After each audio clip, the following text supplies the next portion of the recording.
छोटी सी reception party भी रखी है, उसमें भी सब फौजी ही होंगे। नेहा, मैं जानता हूं इस वक्त तुम क्या सोच रही होगी, पर मैं वादा करता हूं मैं हमेशा तुम्हारे साथ रहूंगा।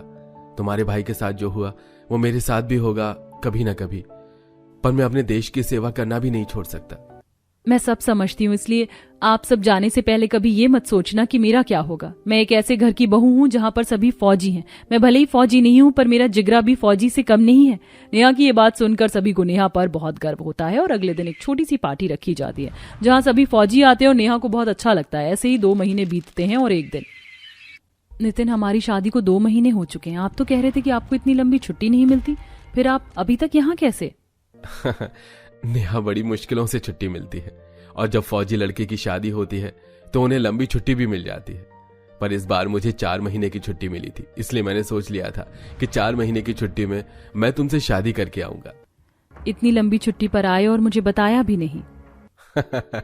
यही तो सरप्राइज था तुम्हारा। शादी के बाद नेहा अपने ससुराल में खुशहाल जिंदगी जी रही होती है। देखते ही देखते 3 महीने बीत जाते हैं और एक रात अचानक से उनके घर में कॉल आता है और नेहा के ससुर जी सभी को घर में जमा करके उनसे कहते हैं, अभी अभी हेडक्वार्टर से फोन आया है, हम सबकी छुट्टी कैंसिल कर दी गई है। कल सुबह ही हम सबको बॉर्डर के लिए रवाना होना है।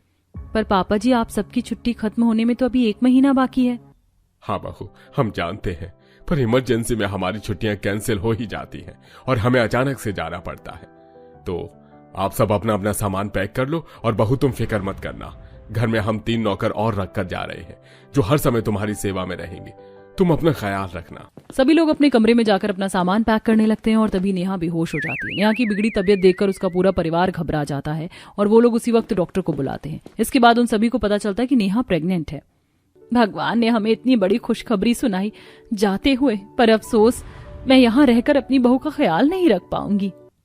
माँ, दुखी मत हो, बस एक बार ये जंग खत्म हो जाए तो हम सब 1 साल की छुट्टी लेकर आएंगे।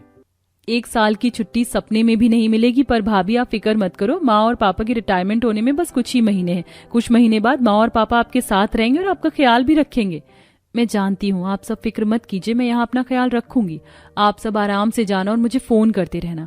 इस तरह पूरा परिवार सुबह नाश्ता कर अपनी वर्दी पहनता और सामान लेकर आंखों में आंसू लिए नेहा को गले लगाकर गाड़ी में बैठकर अपनी ड्यूटी निभाने के लिए चले जाते हैं। इसी तरह कुछ दिन बीत जाते हैं और जब राकेश को पता चलता है कि नेहा घर में नौकरों के साथ अकेली है तो वो अपनी बेटी को फोन करता है और ताने देते हुए कहता है, देखा, नौकरों के भरोसे तुझे छोड़कर तेरे ससुराल वाले चले गए ना, अपना फर्ज निभाने के लिए।